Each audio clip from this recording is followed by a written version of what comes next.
dipersembahkan oleh Halo pemirsa, apa kabar Anda dimanapun berada, dari Sabang sampai Merauke, dari Miangas sampai Pulau Rote. Senang rasanya kami berdua bisa kembali menyapa Anda, tentunya dalam program kesayangan Anda, Doncast. Saya Doni The Kaiser. Dan saya Don Bosco Selamat. Bang Don, apa kabar?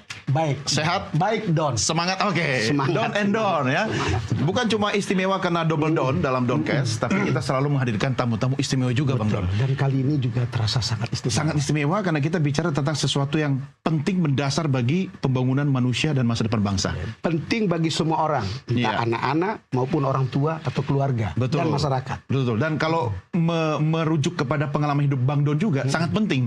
Karena Bang Don bisa jadi seperti sekarang ini karena pendidikan kan? Karena pendidikan. Nah, dan persis kalau pendidikan saya itu persis sekolah rakyat. Oh, yang digagas oleh Pak Prabowo. Berasrama, punya aturan dari pagi sampai pagi, hidup menurut bel. Lalu kemudian kita itu sekolah agama, tapi pelajaran agamanya cuma sekali seminggu. Selebihnya itu matematik, kemudian bahasa, umum ya?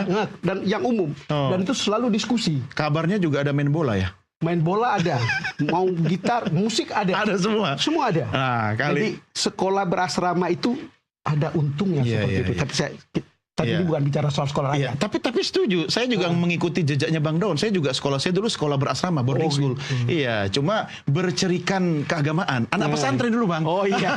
Nah, ini juga sekolah kayak pesantren. Nah, cuman dia punya aturan menurut saya didesain dengan kualitas tertentu untuk menghasilkan output tertentu. Oke, jadi ini yang mau kita kulik kali ini ya. Kita bicara soal pendidikan. Pendidikan ya. Dan orang yang kita datangkan adalah orang yang sangat spesial. Iya, nggak kaleng-kaleng ini. Saya sering mengikuti pertemuan-pertemuannya di mana beliau hadir. Dan itu lucu. Oh gitu.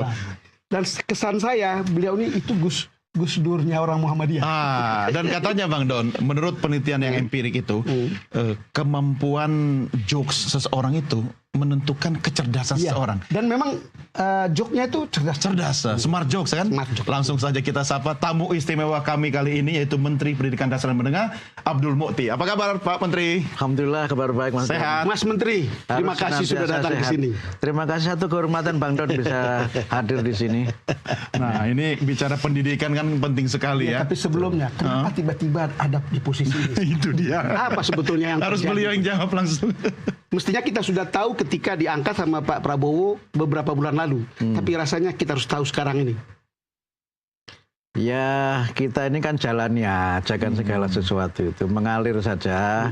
Dan kalau pakai filosofi Jawa itu ya Gusti Allah yang merenahke itu. Jadi biar Tuhan lah yang mengatur. Jadi udah kita jalani semuanya, dan kalau kita sungguh-sungguh ya insya Allah selalu ada jalannya gitu Bang. Tapi sebagai orang Muhammadiyah Bang Don, memang Muhammadiyah itu kan banyak institusi pendidikannya. Jadi sebenarnya tidak asing ya Pak Menteri ya, terjun di dunia pendidikan ya. Ya, saya secara akademik dan memang secara profesi saya berada di dunia pendidikan. Dan memang tidak hanya di Muhammadiyah kan, sebelum saya jadi menteri juga saya dulu ketua Badan Akreditasi Nasional di Kementerian selama 2 periode. Jadi 12 tahun saya di Badan Standar, Badan Akreditasi, mohon maaf, kemudian 2 tahun di Badan Standar. Jadi sebenarnya memang ya, kalau orang sekarang bilang itu passion saya lah kira-kira passionnya. begitu. Jadi bukan orang baru sebenarnya. Bukan orang baru, dan ini mengikuti jejak bapak-bapak, para kiai maupun intelektual Muhammadiyah sebelumnya. Saya kenal baik dengan Pak Muhajir Effendi. Kami itu senior saya itu Bang Don. Sama-sama dulu kami di Malang, lalu kemudian Pak Malik Fajar. Tapi sama-sama beruntung kan? Ya, sama-sama beruntung lah Pak. Kemudian ada Pak Bambang Sudibyo. Saya ingat betul, dan saya kebetulan sering ketemu dulu tokoh-tokoh ini.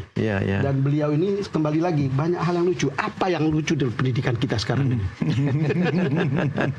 Yang lucu ya, semakin banyak dibicarakan semakin kurang yang harus kita lakukan. Dan semakin banyak yang kita capai, itu semakin banyak yang harus kita perbaiki. Oke. Ini filosofinya cukup dalam sebenarnya.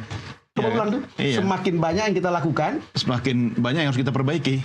Ya, artinya Pak Menteri di dalam rumah pendidikan dasar menengah ini sudah ngumpuk-ngumpuk ke sana kemari dong ya, sampai tahu apa yang harus dibenerin begitu. Ya, alhamdulillah kan saya sejak dipercaya oleh Pak Presiden menjadi Menteri Pendidikan Dasar Menengah ini, saya sudah ke 24 atau 25 provinsi di Indonesia. Hampir setiap akhir pekan Dan setiap pekan itu saya ke provinsi dan saya ketika turun itu saya tidak di kantor. Saya ketemu masyarakat, semua kalangan. Kemudian, mohon maaf saya tidak tidur di hotel. Saya tidur di balai-balai yang ada di punyanya kementerian supaya saya ketemu pegawai-pegawai di situ, berinteraksi apa yang terjadi. Karena tanpa kita turun, tanpa kita menyelami, kita hanya mendapatkan laporan yang belum tentu laporan itu berasal dari lapangan. Ada juga laporan ABS. Kalau itu kan sudah rahasia umum. Menarik ya, tidak tidur di hotel. Iya, itu Tidak tidur di hotel. artinya ketika tidur dekat dengan tim, dengan masyarakat, apakah bisa menyerap banyak sekali informasi atau hal-hal yang perlu diperbaiki gitu, Pak? Dua yang saya peroleh. Satu, pimpinan itu tidak boleh berjarak dengan yang dipimpin. Iya. Bagaimana saya bisa berinteraksi dengan bagian masak di balai kementerian yang ada di daerah-daerah itu. Saya bisa berinteraksi dengan pegawai honorer. Dan saya bisa bertemu dengan siapa saja di situ. Kemudian yang kedua tentu saya mendapatkan informasi dan yang sering kali menarik di luar perkiraan kita. Banyak gagasan-gagasan hebat. Itu dari mereka yang selama ini ada di bawah. Yang itu tidak ditulis oleh para profesor-profesor hebat yang bukunya bestseller itu. Tapi dari mereka yang selama ini bekerja di bawah dengan segala ketekunannya, bekerja di bawah dengan penuh pengabdiannya, dan ada ide-ide cerdas yang bisa saya peroleh. Dari saya bertemu mereka orang-orang biasa itu. Don, ini betul-betul asli Muhammadiyah. Yang selama ini betul-betul menangani pendidikan. Selain dua hal itu, Mas, ada lagi nggak Mas Menteri bisa temukan hal yang menarik atau yang penting ketika berinteraksi di bawah? Satu hal yang saya lihat juga luar biasa adalah bahwa keinginan masyarakat untuk maju itu luar biasa. Partisipasi masyarakat untuk bagaimana mereka bisa memajukan pendidikan, memberikan yang terbaik untuk anak-anak bangsa itu juga luar biasa. Dan mereka tulus melakukan itu karena kepentingan bahwa mereka secara pribadi harus lebih baik. Dan negeri ini juga harus lebih baik lagi. Pak Menteri, itu kalau ngobrol sama mereka itu kan ya meski dekat tapi deg-degan juga toh. Apa sih kata kuncinya sehingga kemudian mau ngobrol? Mereka merasa ya tidak ada jarak gitu atau harus ada singkong goreng atau kopi atau apa itu? Saya mulai dengan melucu. Belum mulai udah lucu nih. Apa misalnya? Saya bikin cuk-cuk yang misalnya mereka menjadi lebih aman. Misalnya saya komentari MC-nya seperti apa, gitu kan. Saya komentari yang bagus. Walaupun kemudian sebagian saya sentil supaya mereka merasa akrab, gitu. Kemudian yang kedua saya memberikan apresiasi atas apapun yang mereka lakukan. Kemudian yang ketiga ya tentu saya menyampaikan berbagai hal yang menjadi kebijakan, tentu dengan cara-cara yang lebih sesuai dengan apa yang saya harus sampaikan kepada semua kalangan itu.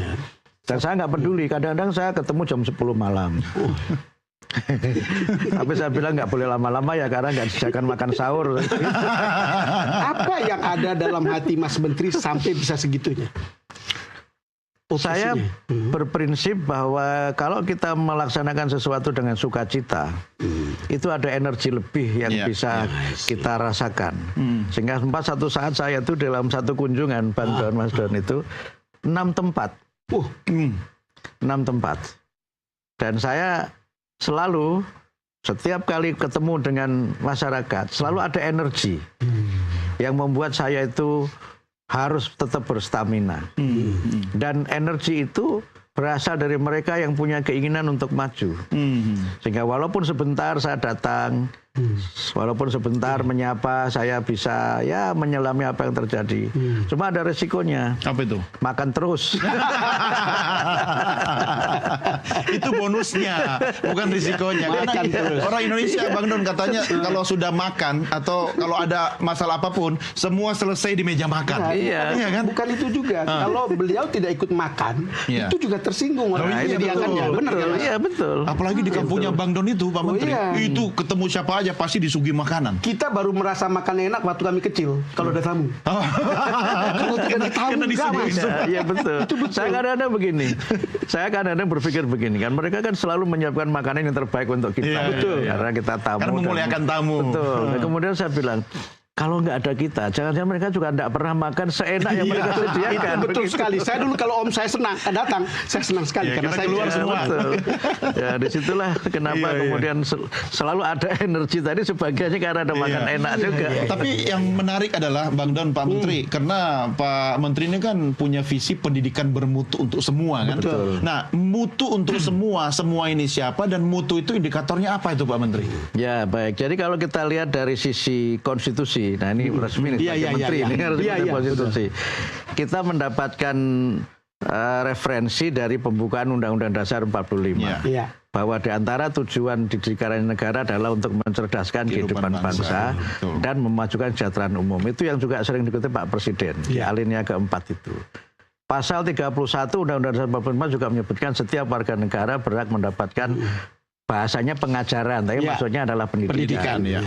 Kemudian di Undang-Undang 20 2003 disebutkan setiap warga negara berhak mendapatkan pendidikan yang bermutu. Jadi alasan kita adalah konstitusi. Setiap warga negara Berhak mendapatkan pendidikan bermutu. Jadi visi kami ini sebenarnya diambil dari 3 referensi itu, bukan opini Abdul Mukti.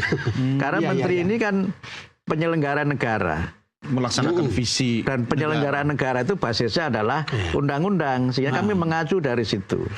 Sehingga dengan pendidikan berbentuk semua itu maknanya ada 2. Yang pertama adalah semua warga negara, apapun keadaannya, fisiknya, ekonominya, agamanya, dimanapun mereka berada, mereka berhak mendapatkan pendidikan. Kalau kita kaitkan dengan International Covenant on Civil Rights, pendidikan itu juga bagian dari hak sipil. Yang itu harus kita penuhi sebagai bagian dari dalam konteks Indonesia adalah memenuhi konstitusi, dalam konteks civil right memenuhi hak sipil warga negara. Yang kedua, pendidikan itu harus pendidikan yang berkualitas, yang bermutu. Pendidikan yang tidak kaleng-kaleng, pendidikan yang tidak sekedar formalitas. Nah, mutu itu kalau ini sudah sebagian mutu itu dideskripsikan seperti apa? Nah, kalau ini sudah ada 2. Yang pertama, mutu itu kalau kita kembali kepada undang-undang, ukurannya adalah standar. Ada standar nasional pendidikan yang itu menjadi ukuran minimal pencapaian mutu pendidikan. Nah, yang kedua adalah relevansi. Bagaimana pendidikan ini tetap relevan dengan dunia kerja, relevan dengan apa yang menjadi agenda-agenda kebangsaan kita. Bahkan tidak hanya itu, pendidikan harus punya dimensi namanya penyiapan masa depan. Kalau relevansi itu hanya sekarang, kita selalu ketinggalan. Yang kita ajarkan pada saat itu lulus sudah tidak ada lagi. Jadi pendidikan itu harus memberikan bekal untuk mereka hidup di masa depan. Dalam kaitan ini maka relevansi itu menjadi penting dengan melihat apa yang menjadi agenda strategis negara, dunia bergerak ke arah mana, seperti apa, sehingga mohon maaf, menteri itu harus banyak baca. Kalau nggak banyak baca, tidak paham tentang situasinya. Nggak bisa bicara dunia berubah kemana, menterinya berubah kemana. Karena itu mohon maaf, saya memaksakan diri saya untuk harus baca. Pak Menteri, minuman favoritnya apa? Saya kopi lagi tadi. Mau bawa ke sini kopi? Kopi oke. Kalau ke daerah itu yang paling dicari apa sih? Misalnya kuliner atau minuman apa? Ya harus kuliner daerah dong. Tapi karena di sini nggak ada kuliner daerah, kopinya aja kita siapkan. Boleh. Kita rehat dulu, pemirsa jangan kemana-mana. Downcast segera kembali sesaat lagi. Tetap bersama kami.